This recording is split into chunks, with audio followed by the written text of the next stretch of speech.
Mesdames et messieurs, soyez salués où que vous soyez, partout à travers les quatre coins du globe. Alors, c'est très chaud entre le nouveau secrétaire de l'OTAN, M. Mark Rutte, et le nouveau dirigeant élu des États-Unis d'Amérique, M. Donald Trump.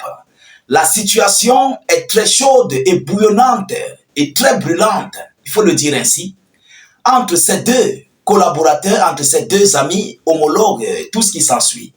Alors, chers dames, chers messieurs, M. Mark Rutte vient de menacer, mais complètement le nouveau chef d'État élu, M. Donald Trump. Ah oui, Mark Rutte a mis en garde M. Donald Trump par rapport à la situation russo-ukrainienne. Alors, vous savez que M. Donald Trump est pour la paix. Du côté de ce conflit russo-ukrainien, Trump est là pour la paix et il est en train d'imposer son calendrier à suivre, les objectifs pour pouvoir amener la Russie et l'Ukraine sur la table de négociation. Alors, ces dernières 24 heures ou bien ces dernières 48 heures, le nouveau chef de l'OTAN, nouveau secrétaire de l'OTAN, M. Mark Rutte a complètement envoyé une mise en garde, une grosse menace contre M. Trump. Je me pose d'abord la question de savoir est-ce que Mark Rutte connaît qui est Donald Trump, parce que ce monsieur adore les bras de fer. Donald Trump adore tellement les bras de fer. On connaît qui est ce monsieur. Poutine connaît qui est ce monsieur. Mais Mark Rutte peut-être ne sait pas qui est Trump. Alors, chers dames, chers messieurs, selon les déclarations qui ont été faites, M. Mark Rutte a demandé à ce que M. Donald Trump puisse s'arranger à ce que l'Ukraine, donc autrement dit à ce que l'Ukraine doit avoir le dessus et doit complètement gagner dans ce conflit russo-ukrainien. Moi, je l'ai coupé tout court, mais je vais entrer tout à l'heure dans les analyses, dans les informations officielles. Selon les déclarations qui ont été faites, Mark Rutte demande une victoire pour l'Ukraine au niveau de cet accord de paix, de cette proposition de paix ou bien des négociations de paix entre l'Ukraine et la Russie, selon ce qui a été écrit. Alors, chers dames, chers messieurs, de quoi s'agit-il? Avant de continuer, s'il vous plaît, rassurez-vous de mettre suffisamment de j'aime. Mettez beaucoup de j'aime, c'est très important. Et surtout, rassurez-vous, regardez et vérifiez bien si vous avez partagé la vidéo dans les groupes. Si vous n'avez pas encore partagé, s'il vous plaît, faites-le. Partagez au maximum. Mettez aussi suffisamment de commentaires. Tous ceux qui ne sont pas encore abonnés à notre chaîne YouTube, cliquez juste là en dessous, sur suivre. Cliquez sur suivre là, il y a un bouton s'abonner. Abonnez-vous et activez la cloche, la sonnette là. Cliquez là-dessus. Là, nous allons, dès lors que nous publions, vous serez automatiquement alerté à la seconde. Pas à la minute, à la seconde. Vous comprenez? Veillez juste sur vos notifications, vous-même vous verrez. Alors c'est très important, partagez pour que tous ceux-là qui veulent aussi être à l'abri des actualités, nos différents frères africains et panafricains, puissent être aussi et nous rejoindre sur nos différentes actualités que nous menons jour et nuit. Alors, chers dames, chers messieurs, qu'est-ce qu'ils nous disent? Monsieur Mark Rutte, nouveau secrétaire de l'OTAN, a mis en garde Trump contre une menace terrible pour les États-Unis si l'Ukraine signait un mauvais accord de paix. Si l'Ukraine signait un mauvais accord de paix. Voilà la mise en garde. Mark Rutte a mis en garde Trump contre une menace terrible pour les États-Unis d'Amérique si l'Ukraine signait un mauvais accord de paix. Vous comprenez? Donc, il met en garde Washington. Si l'Ukraine signe, il met en garde Donald Trump que si l'Ukraine signe un mauvais accord, il y aura des retombées sur les États-Unis d'Amérique. Voilà la mise en garde. Donc, il faut à tout prix que l'Ukraine signe un très bon accord de paix. Je ne sais pas, on dit une ou un. Un très bon accord de paix. Vous comprenez? Pour que l'Ukraine soit en majorité dominant, plus précisément, sur la récupération de ces territoires.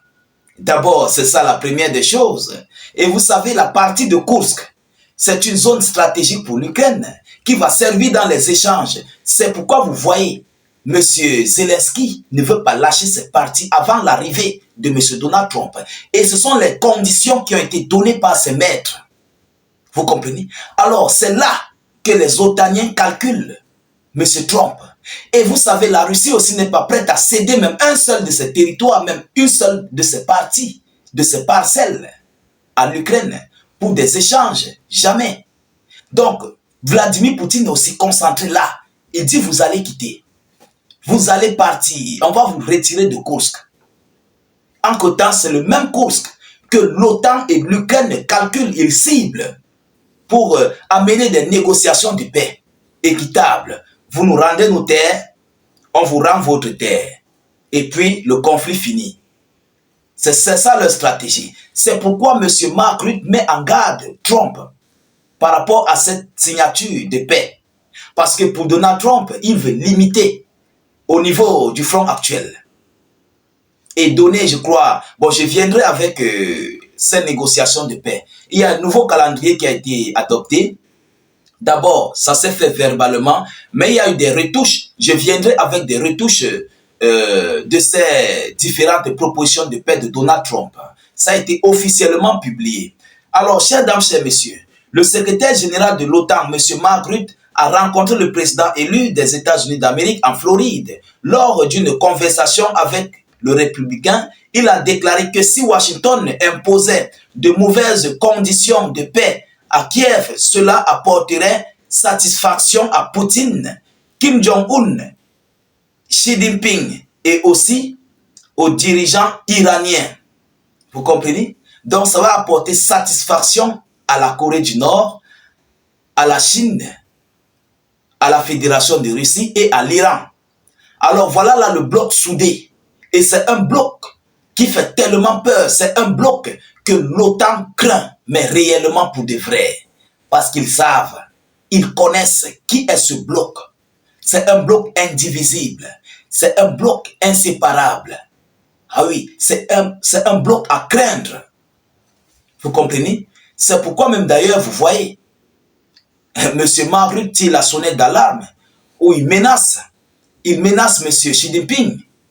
Et oui, il faut le dire ainsi, il apporte des menaces. Et il menace, je voulais dire, menace Donald Trump, excusez. Vous comprenez? Alors, plutôt, l'ancien chef de l'Alliance, Stoltenberg, avait admis que l'Ukraine pourrait céder des territoires à la Fédération de Russie pour parvenir à la paix. Il pourrait céder des territoires à la Fédération de Russie pour parvenir à la paix. Mais tel n'est pas le cas chez Zelensky et de M. Mark Rutte. Mark Rutte veut l'échange de terre. Et c'est pourquoi il continue d'envoyer des armes et des hommes pour maintenir cette partie de Kursk. Alors que Stoltenberg, lui, il avait les intentions de céder les terres, de finir le conflit et après peut-être d'adhérer l'Ukraine dans l'OTAN, même si c'est en cachette. Malgré que rien ne peut se cacher, mais ça serait fait. Vous comprenez? Alors, voilà ici la mise en garde que le nouveau secrétaire général de l'OTAN vient d'émettre, vient d'envoyer à M. Donald Trump. Alors, on attend ce que Trump dira. On attend réellement ce qui va se passer entre ces deux gribouts, entre ces deux lions. Donc, vu que nous connaissons l'amitié qui existe entre Donald Trump et M. Vladimir Poutine, nous connaissons qui est la Russie, nous savons qui sont les États-Unis d'Amérique. Donc, si Trump essaye de s'opposer mal contre la Russie, le conflit va continuer. Et Poutine est prêt. Ses alliés sont prêts. Oui, c'est de ça qu'il s'agit. Alors, chers dames, chers messieurs, je crois que lorsqu'on dit souvent les gros poissons mangent les petits, ça serait le cas de Volodymyr Zelensky. Ah oui, ça serait le cas de Zelensky. Le gros poisson va manger le petit poisson. Parce que M. Donald Trump vit ses intérêts, qui sont les intérêts économiques du business, avec la Fédération de Russie, qui est, on peut le dire, la Russie c'est presque un continent.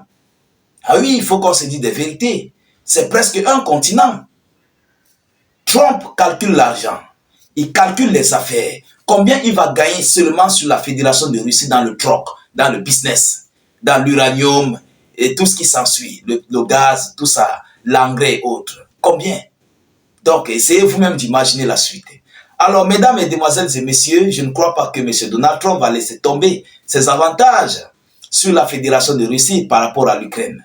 On continue de suivre cette actualité de près. Nous allons vous tenir informés de la suite de ces hostilités. Alors, partagez la vidéo dans tous les groupes possibles. Mettez suffisamment de j'aime et de cœurs. Tous ceux qui sont sur Facebook, je vous invite à rejoindre notre chaîne YouTube par le commentaire. Le tout premier commentaire sur notre page Facebook, sur nos différentes vidéoconférences. Cliquez là-dessus, ça va vous conduire automatiquement à notre chaîne YouTube. Et ensuite, cliquez sur le bouton s'abonner et vous activez sur la sonnette, là, la cloche de notification. Cliquez là-dessus pour ne plus rater nos prochaines émissions. Je vous reviens tout à l'heure pour une prochaine série d'actualités. Soyez encore salués une fois de plus. Ciao, ciao.